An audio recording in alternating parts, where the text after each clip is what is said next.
Ils pensaient tous faire le bon choix. Le choix raisonnable. Le choix qui permet de dormir la nuit.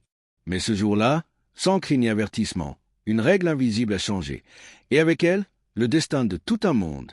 Certains ont obéi. Certains ont reculé. Certains ont tout abandonné en croyant se sauver. Et pendant que la peur guidait les décisions, une seule personne a compris quelque chose de terrifiant. Ce n'était pas la crise qui détruisait les vies, c'était la manière d'y répondre. Ce qu'il a fait ensuite n'a rien d'héroïque. Ce n'est pas beau, ce n'est pas juste, mais c'est précisément pour cela que cette histoire dérange autant, parce qu'elle révèle une vérité que personne n'ose dire à voix haute. Parfois, survivre signifie accepter de devenir quelqu'un que les autres ne voudront jamais comprendre. Et une fois que vous aurez compris ce qui s'est réellement passé, vous ne regarderez plus jamais les crises de la même façon. Ce n'est pas qu'une simple histoire, c'est un secret que vous n'oublierez jamais.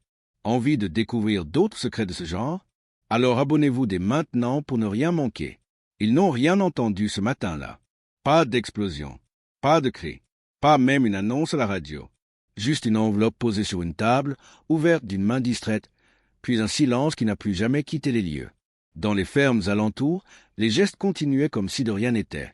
On trayait, on nettoyait, on regardait le ciel pour deviner la météo du lendemain. Mais quelque chose s'était déjà déplacé, lentement, irréversiblement. Une ligne invisible venait d'être tracée entre l'avant et l'après, et presque personne ne s'en rendait encore compte. Lui, si, il n'a pas levé la voix. Il n'a pas juré. Il n'a pas parlé de catastrophe. Il a simplement relu la lettre une seconde fois, puis une troisième. Les mots étaient secs, administratifs, presque polis. Aucun ne parlait de vie brisée, d'efforts passés, de dettes contractées, de nuits sans sommeil. Il parlait de règles, de limites, de chiffres, et derrière ces chiffres, il a vu ce que les autres refusaient de regarder, un monde qui change sans demander la permission. Dans les jours qui ont suivi, les conversations ont changé de ton. Autour des tables, les phrases se sont raccourcies. On parlait moins fort. Certains riaient nerveusement. D'autres fixaient leur verre comme s'ils pouvaient répondre à leur place. Les plus anciens répétaient que ça ne pouvait pas durer, que tout finirait par entrer dans l'ordre. Les plus jeunes se taisaient. Ils avaient compris que l'ordre dont on parlait venait de disparaître. Lui écoutait. Toujours. Il n'interrompait personne. Il notait mentalement chaque peur, chaque certitude, chaque déni. Il a vu des hommes qui, la veille encore, se croyaient solides, commencer à calculer à voix haute ce qu'ils n'osaient pas penser. Il a vu des familles parler de vente comme on parle d'un deuil qu'on n'a pas encore accepté. Il a vu la dignité se transformer lentement en fatigue. Et au milieu de tout ça, il a ressenti quelque chose de profondément dérangeant, une clarté froide. Pas de joie, pas d'excitation, une compréhension. Ce n'était pas une tempête passagère. Ce n'était pas une mauvaise année. C'était un changement de règles, et quand les règles changent, ceux qui continuent à jouer comme avant sont toujours les premiers à tomber. La nuit, il restait éveillé plus longtemps que d'habitude. Il refaisait les mêmes calculs, encore et encore, cherchant l'erreur qu'il devait forcément y avoir. Mais plus il vérifiait, plus le raisonnement tenait. Ce qui apparaissait comme une condamnation pour les uns pouvait devenir une marge de manœuvre pour quelqu'un prêt à regarder autrement. Le problème, ce n'était pas la décision en elle-même. Le problème, c'était le timing. Et surtout, la peur de se tromper, la peur de se retrouver seul, la peur d'être jugé. Car il le savait déjà, s'il suivait ce qu'il voyait, il serait incompris, peut-être méprisé, certainement critiqué. On dirait qu'il n'a pas de cœur, qu'il profite pendant que les autres souffrent, qu'il trahit une solidarité ancienne, presque sacrée. Il n'avait encore rien fait. Mais dans sa tête, la décision était déjà en train de naître. Ce matin-là, pendant que d'autres parlaient de réduire, de renoncer, de tenir le plus longtemps possible en espérant un miracle, lui s'est posé une question que personne n'osait formuler à voix haute. Et si ce qui arrive n'était pas la fin, mais le début d'autre chose? Il a plié la lettre, l'a rangée lentement, puis il est sorti. L'air était frais, le paysage semblait inchangé. Pourtant, il savait que plus rien ne serait jamais comme avant. Et sans encore l'avouer à lui-même, il venait de franchir un seuil intérieur dont il ne pourrait plus revenir. Car pendant que tous regardaient ce qu'ils allaient perdre, il venait de comprendre ce que d'autres allaient abandonner. Ils ont commencé à agir presque tous en même temps, comme si un signal invisible avait été donné. Les décisions se ressemblaient, les mots aussi. Réduire, attendre, limiter les dégâts, tenir jusqu'à ce que quelqu'un, quelque part, corrige l'erreur. C'était rassurant de penser ainsi. Rassurant et dangereux. lui regardait cette vague de prudence avec une distance qui le surprenait lui-même. Il comprenait la logique, bien sûr. Elle était humaine. Elle était raisonnable. Mais elle reposait sur une illusion fragile, l'idée que le système avait encore l'intention de protéger ceux qui obéissaient. Il n'a parlé de ses pensées à personne. Pas par stratégie, par instinct. Certaines idées, il le sentait, meurent dès qu'on les expose trop tôt. Il les laissait mûrir en silence, comme on laisse une blessure se refermer avant de la montrer. Autour de lui, les chiffres circulaient comme des rumeurs. On comparait, on se rassurait. On se persuadait que le pire passerait en premier chez les autres. Toujours chez les autres. Lui, au contraire, regardait ceux qui cédaient les premiers. Pas avec mépris, avec attention. Il a compris une chose essentielle. Quand la peur pousse les gens à vendre, la valeur n'est plus dictée par la réalité, mais par l'urgence. Et l'urgence fait toujours des erreurs. La première décision qu'il a prise n'était pas spectaculaire. Elle ne ressemblait pas à un coup de poker. C'était presque banal, tellement banal qu'elle en devenait invisible. Pendant que les autres cherchaient comment se débarrasser de ce qui leur pesait, il s'est demandé ce que personne ne voulait plus porter. Cette question l'a glacé, parce qu'il a immédiatement vu ce que cela impliquait. S'il avançait dans cette direction, il ne serait plus simplement un survivant. Il deviendrait une anomalie, celui qui fait l'inverse, celui dont on parle à voix basse, celui qu'on observe avec méfiance. Il a hésité, pas longtemps, mais sincèrement. Il a pensé à ce que dirait sa famille, à la façon dont on le regarderait, à la possibilité très réelle de se tromper lourdement. Il savait que s'il échouait, il n'y aurait pas de retour en arrière. Aucun filet, aucun pardon. Mais il savait aussi autre chose, plus troublant encore. S'il ne tentait rien, il passerait le reste de sa vie à se demander ce qui aurait pu arriver. Alors il a fait ce que personne n'attendait. Il a avancé d'un pas pendant que les autres reculaient. Pas avec arrogance, pas avec triomphe, avec une concentration presque douloureuse. Chaque décision était pesée, disséquée, retournée dans tous les sens. Il n'agissait pas par instinct, mais par lecture froide des mécanismes. Là où d'autres voyaient un effondrement, il voyait une redistribution. Les réactions n'ont pas tardé. D'abord l'incompréhension, puis les sourires crispés. Ensuite, les remarques déguisées en plaisanterie. On lui a dit qu'il jouait avec le feu, qu'il prenait des risques inutiles, qu'il finirait par tout perdre. Il a hoché la tête. Il ne les a pas contredits. Parce qu'ils avaient raison sur un point essentiel, il prenait un risque immense. La différence, c'est qu'il savait exactement lequel. La nuit suivante, il n'a presque pas dormi. Pas à cause de la peur, mais à cause d'une tension nouvelle, plus profonde. Celle qu'on ressent quand on sait qu'on vient de s'engager sur un chemin étroit, sans certitude, sans applaudissement, avec pour seule boussole une conviction que personne d'autre ne partage. Au matin, le monde n'avait pas changé. Les mêmes discussions, les mêmes inquiétudes, les mêmes visages fatigués. Mais pour lui, quelque chose était irréversible. Il avait cessé de subir les événements. Il venait de choisir un camp. Pas celui des gagnants, pas encore. Celui de ceux qui acceptent d'être seuls avant d'avoir raison. Et il ignorait encore à quel point cette solitude allait lui coûter. Au début, personne ne l'a vraiment pris au sérieux. On a cru à une lubie passagère, à une réaction nerveuse face à l'incertitude. On s'est dit qu'il finirait par revenir à la raison, comme les autres. Après tout, rester dans le groupe avait toujours été une forme de protection. Mais les semaines ont passé, et il n'a pas reculé. C'est là que le silence a changé de nature. Il n'était plus seulement lourd, il devenait intentionnel. Les conversations s'interrompaient lorsqu'il approchait. Les regards glissaient ailleurs. Ce n'était pas de la colère, pas encore. C'était pire, une mise à distance prudente, presque instinctive, comme si sa simple présence rappelait une possibilité que les autres refusaient d'envisager. Il l'a senti immédiatement. L'isolement n'arrive jamais brutalement. Il s'installe par petites touches. Une place qui n'est plus gardée. Une question qu'on ne pose plus. Une décision collective prise sans lui. Rien de violent, rien de frontal. Juste assez pour faire comprendre qu'il n'appartenait plus tout à fait au même monde. Et pourtant, il continuait, pas par provocation, par nécessité intérieure. Plus il avançait, plus les mécanismes lui apparaissaient clairement. Les règles, une fois observées sans émotion, révélaient leurs failles. Ce qui semblait rigide pour la majorité devenait, pour celui qui prenait le temps de comprendre, étonnamment malléable.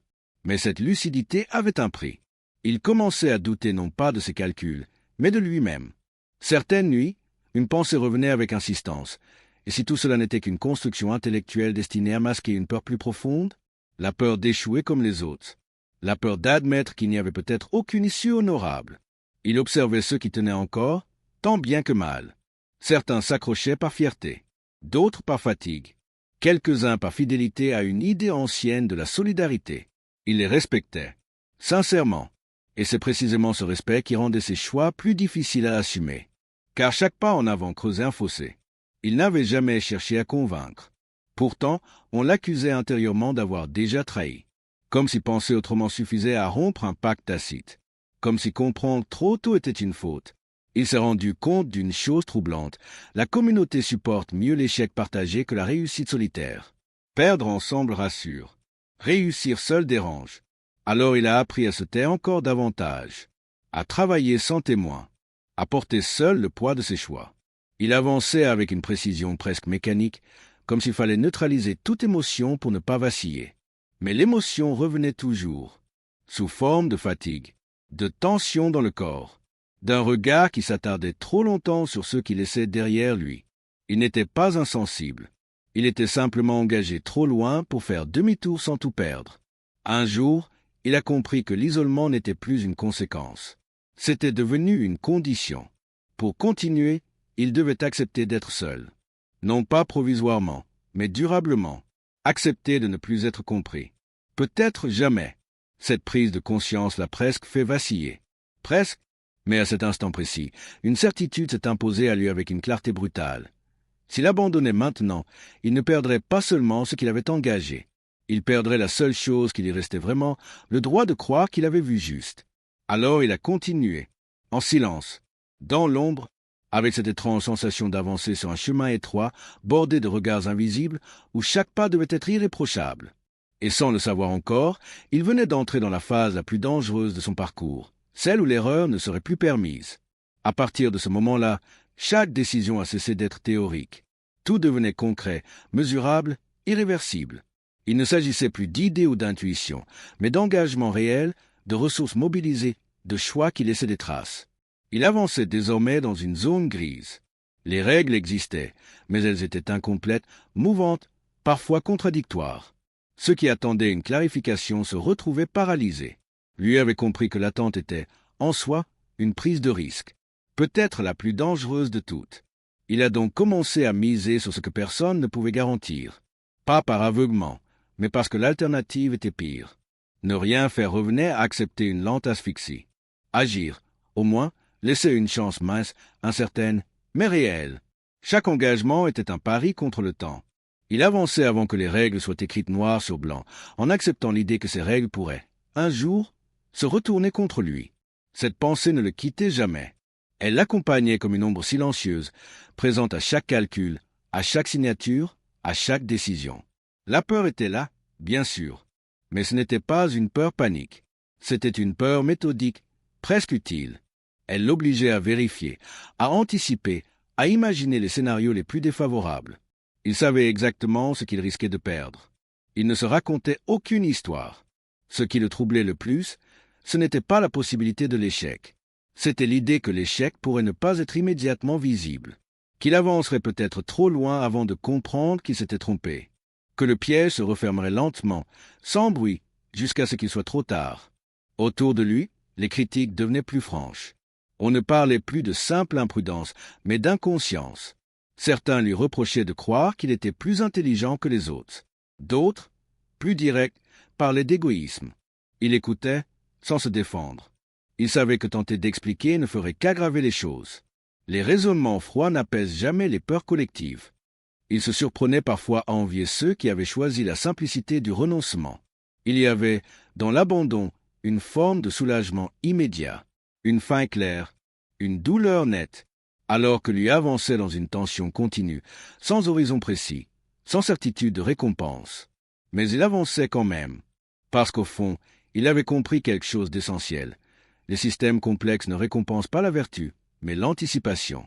Ils ne punissent pas le risque, seulement l'erreur de lecture. Et il croyait, avec une conviction presque douloureuse, avoir lu juste. Chaque jour qui passait rendait le retour en arrière plus coûteux. Ce n'était plus seulement une question de stratégie, mais de survie. S'arrêter maintenant reviendrait à reconnaître que tout ce qu'il avait supporté jusque-là n'avait servi à rien. Cette pensée était insupportable. Alors il a continué à miser sur l'incertain, à avancer avant les autres, à accepter l'idée qu'il marchait sans filet.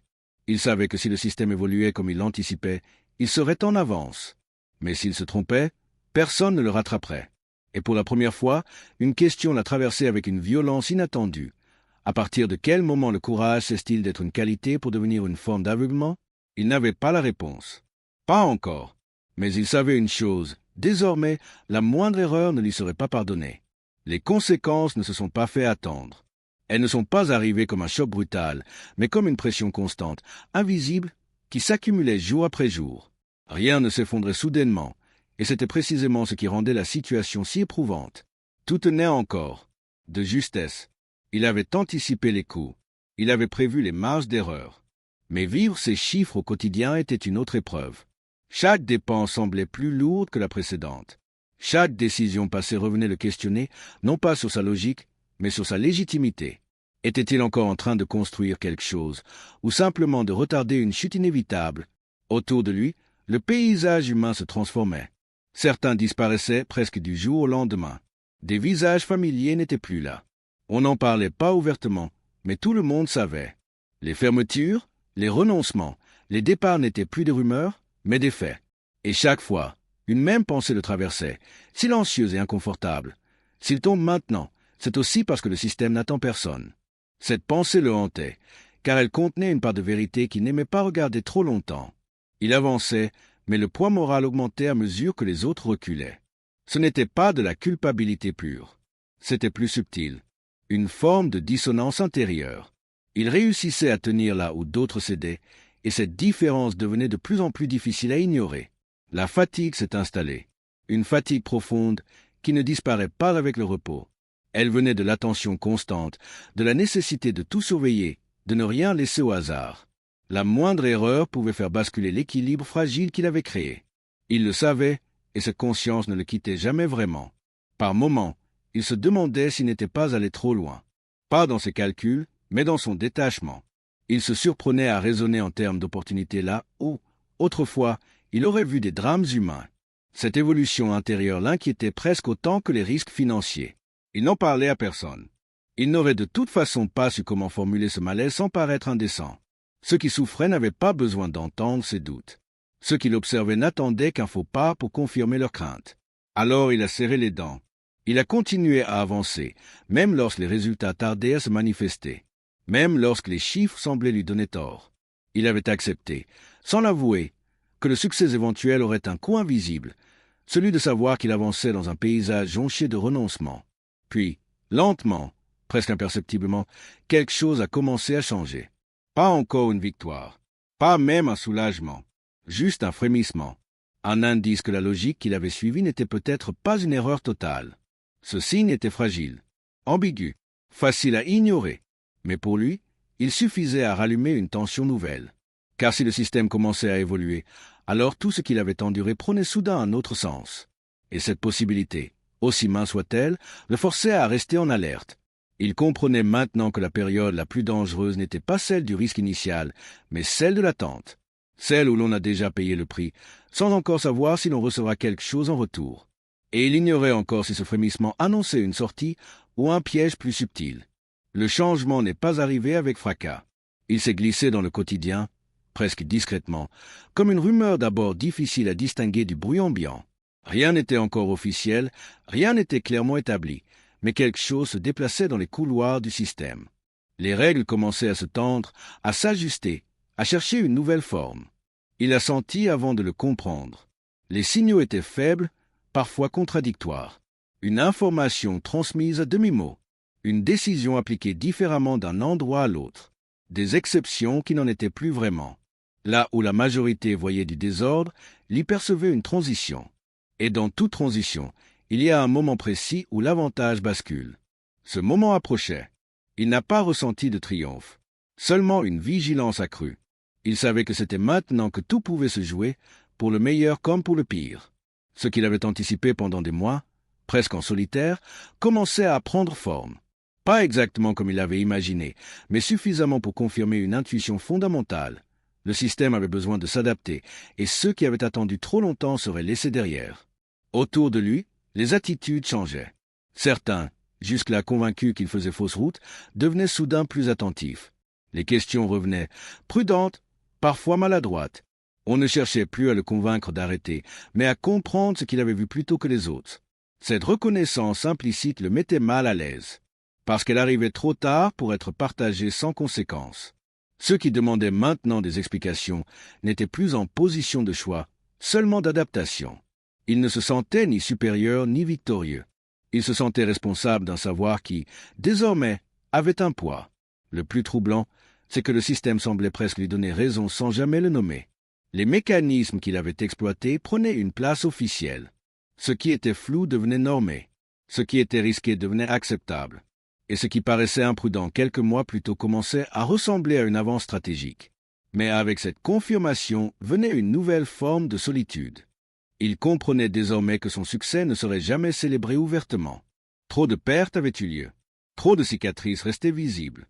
La réussite, dans ce contexte, ne pouvait être qu'un sujet discret, presque honteux.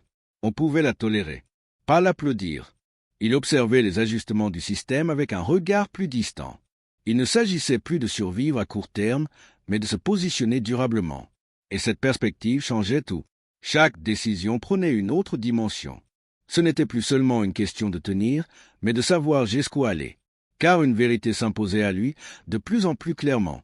Le système n'avait pas de mémoire morale. Il récompensait l'anticipation, pas la souffrance passée. Il validait les choix efficaces, pas les intentions honnêtes.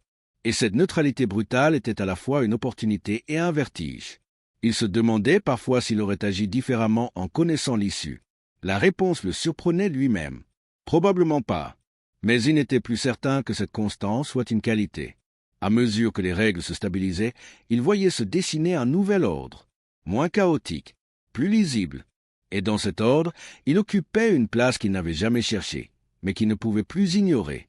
Le plus inquiétant, ce n'était pas d'avoir eu raison, c'était de comprendre que ce n'était peut-être que le début, car désormais, le système ne le mettait plus à l'épreuve. Il lui offrait un choix plus dangereux encore, exploiter pleinement cette avance, ou s'arrêter là et laisser d'autres aller plus loin à sa place. Il a commencé à gagner sans que rien ne change en apparence. Les mêmes gestes, les mêmes horaires, les mêmes paysages. Et pourtant, quelque chose de fondamental avait basculé. Ce n'était plus son effort quotidien qui faisait la différence, mais la position qu'il occupait désormais dans le système. Cette prise de conscience l'a déstabilisé plus qu'il ne l'aurait cru. Pendant longtemps, il avait associé la survie, puis l'amélioration, à une accumulation de travail, de vigilance, de fatigue. Désormais, une partie des résultats venait sans qu'il ait à forcer davantage. Le système, qu'il avait appris à lire et à anticiper, travaillait pour lui, pas par justice, par mécanique. Il n'en parlait à personne, pas par secret, mais par pudeur. Comment expliquer à ceux qui luttaient encore que certaines décisions prises plutôt produisaient maintenant des effets presque automatiques? Comment mettre des mots sur un avantage qui ne se voit pas, mais qui se ressent profondément? Il a tenté de rester discret, de ne pas modifier son mode de vie, de ne rien afficher qui puisse être interprété comme une provocation. Mais même le silence devient visible quand il est chargé de résultats. Les autres le sentaient. Il ne savait pas exactement comment, mais il comprenait qu'il n'était plus soumis aux mêmes contraintes. Cette situation l'obligeait à regarder son propre parcours avec un œil nouveau. Il se demandait à quel moment précis le risque s'était transformé en levier, quand l'incertitude avait cessé d'être une menace pour devenir une ressource. Il n'y avait pas eu de rupture nette, juste une accumulation de petits décalages, imperceptibles sur le moment, décisifs avec le recul. Mais ce confort relatif n'apportait pas la paix intérieure qu'il avait imaginée. Au contraire, une gêne sourde s'installait. Il savait que cette forme de réussite reposait moins sur un mérite visible que sur une lecture fine des règles. Il n'avait pas triché. Il n'avait rien pris à personne directement. Et pourtant, il ne pouvait ignorer que son gain s'inscrivait dans un contexte de pertes multiples. Il a commencé à se demander si la neutralité qu'il revendiquait jusque-là tenait encore. Profiter d'un système en crise est une chose. Continuer à en tirer avantage quand la crise a laissé des traces profondes en est une autre. Les regards avaient changé. Il n'y avait plus de moqueries, plus de reproches ouverts. Seulement une distance respectueuse, teintée d'un malaise diffus. Certains le consultaient à demi-mot. D'autres évitaient soigneusement toute comparaison. Il n'était plus un père. Pas un modèle non plus. Il était devenu une exception. Cette position intermédiaire le mettait mal à l'aise. Il n'avait jamais cherché à être différent. Il avait simplement refusé de subir sans comprendre. Mais le résultat était là. Il avançait désormais sur un terrain où les autres n'avaient plus accès. Il s'est rendu compte que la question n'était plus de savoir s'il avait eu raison. Elle était de savoir ce qu'il allait faire de cette avance. Continuer à optimiser, à consolider, à tirer chaque avantage possible. Ou accepter de s'arrêter, de plafonner volontairement, au nom d'une forme de loyauté tardive. Cette hésitation le rongeait plus que les risques passés. Car il comprenait maintenant que le système, une fois qu'on en a saisi les rouages, ne s'arrête jamais de proposer de nouveaux leviers. Et refuser d'en user n'efface pas les conséquences. Cela ne fait que laisser la place à quelqu'un d'autre. Il se retrouvait face à un choix qu'il n'avait jamais anticipé, non plus celui de survivre, mais celui de décider jusqu'où il était prêt à aller. Et pour la première fois depuis longtemps, il doutait non pas de l'avenir, mais de la personne qu'il devenait en le façonnant. Avec le temps, il a compris que la réussite ne se mesure pas seulement à ce qu'elle apporte, mais à ce qu'elle modifie autour d'elle. Les relations changent avant même qu'on s'en rende compte. Les mots deviennent plus prudents, les silences plus longs, et les regards, surtout, cessent d'être neutres. Il n'était plus perçu comme quelqu'un qui tient bon. Il était devenu un point de comparaison, et personne n'aime se comparer à ce qui lui rappelle ses propres limites. Alors on l'observait à distance, avec une forme de respect contraint, mêlé à quelque chose de plus difficile à nommer. Ce n'était pas de la haine, pas vraiment, plutôt une gêne persistante, comme un objet mal rangé qu'on préfère éviter de regarder. Il le sentait à chaque échange. Les conversations restaient courtoises, mais vides. On parlait du temps, des saisons, de tout sauf de l'essentiel. Dès que le sujet risquait de dériver vers les choix passés, vers les décisions qui avaient fait la différence, quelqu'un changeait habilement de sujet. Le passé était devenu trop chargé pour être abordé frontalement. Certains avaient tenu autrement. Ils avaient réduit, ajusté, trouvé des équilibres précaires. Ils n'étaient ni vaincus ni victorieux, simplement épuisés. D'autres avaient disparu du paysage, physiquement ou symboliquement. On évoquait parfois leurs noms, brièvement, comme pour vérifier qu'ils existaient encore dans la mémoire collective. Face à eux, il ressentait une ambivalence profonde. Une part de lui voulait expliquer, partager, montrer que rien n'avait été simple, que tout avait été risqué. Une autre part savait que ces explications seraient inutiles, peut-être même indécentes. On n'explique pas une avance stratégique à ceux qui ont passé leur énergie à survivre. Il a alors compris une vérité inconfortable. Le succès n'efface pas les pertes, il les rend simplement moins visibles. Et plus le temps passe, plus il devient difficile de rappeler ce qui a été sacrifié pour arriver là. On ne le critiquait plus ouvertement. On ne le félicitait pas non plus. Il existait dans une zone intermédiaire, faite de non-dits et de sourires contrôlés. Cette neutralité sociale était plus lourde à porter que l'hostilité initiale. Elle ne laissait aucune place à la réparation. Il se surprenait parfois à regretter l'époque où tout était encore incertain, quand les choix n'étaient pas jugés à l'aune de leurs résultats, mais de leur audace. Aujourd'hui, l'histoire commençait déjà à se simplifier. On oubliait les nuits sans sommeil, les paris risqués, les moments où tout aurait pu s'effondrer. Il ne restait que le fait brut. Il avait mieux traversé la tempête que d'autres. Cette simplification le mettait mal à l'aise, parce qu'elle transformait une trajectoire complexe en une sorte d'évidence a posteriori, comme si tout avait été écrit d'avance, comme si la douleur collective n'avait été qu'un décor nécessaire à une réussite individuelle. Il s'est demandé ce qu'il resterait de cette période dans quelques années. Quel récit serait transmis, qui serait présenté comme un exemple, et surtout, qui serait effacé, car il voyait déjà le mécanisme à l'œuvre. Les histoires se nettoient avec le temps. Les aspérités disparaissent. Les contradictions s'estompent. Le succès devient lisible, presque confortable, pendant que les échecs se fondent dans un brouillard discret. Il comprenait alors que le regard des autres n'était pas seulement tourné vers lui. Il était tourné vers ce qu'il représentait malgré lui, la preuve que le système n'était pas neutre, qu'il récompensait certains choix au détriment d'autres, et que ces choix n'étaient pas uniquement techniques, mais profondément moraux. Cette prise de conscience l'a laissé avec une sensation étrange, presque vertigineuse. Il n'était plus seulement acteur de sa propre trajectoire. Il était devenu un symbole involontaire. Et il savait que les symboles, tôt ou tard, finissent toujours par être réécrits. Avec le recul, tout semblait plus simple, dangereusement plus simple. Les récits se formaient, se transmettaient, se répétaient. On parlait de stratégie, de lucidité, de décisions bien prises au bon moment. On évoquait un parcours cohérent, presque logique, comme si le doute n'avait jamais existé. comme si le risque avait été calculé avec une précision parfaite. Il observait cette transformation avec un mélange d'ironie et d'inquiétude, car il savait ce qui disparaissait dans cette version allégée de l'histoire. Les hésitations, les nuits blanches, les erreurs frôlées, les moments où tout aurait pu basculer pour de mauvaises raisons. La mémoire collective n'avait pas besoin de ces détails. Il compliquait le récit. Il rendait la réussite moins confortable à admirer. Peu à peu, son parcours devenait un exemple. Pas un modèle à imiter aveuglément, mais une référence. On le citait pour illustrer ce qu'il était possible de faire quand on comprenait les mécanismes. On parlait de vision, d'anticipation, de sang-froid. Rarement des conséquences humaines. Presque jamais des pertes. Il sentait que quelque chose lui échappait. Sa propre histoire ne lui appartenait plus tout à fait. Elle se détachait de lui pour devenir un objet narratif, poli, utilisable, rassurant. Une success story. Et comme toutes les success stories, elle exigeait qu'on oublie ce qui dérange. Il aurait pu corriger, insister, rappeler la complexité, les zones grises, les dilemmes. Mais il savait que ce combat-là était perdu d'avance. Les sociétés préfèrent les récits clairs, les héros fonctionnels, les trajectoires qui donnent l'illusion que le système récompense le mérite de façon équitable. Alors il s'est tu. Mais ce silence n'était pas neutre.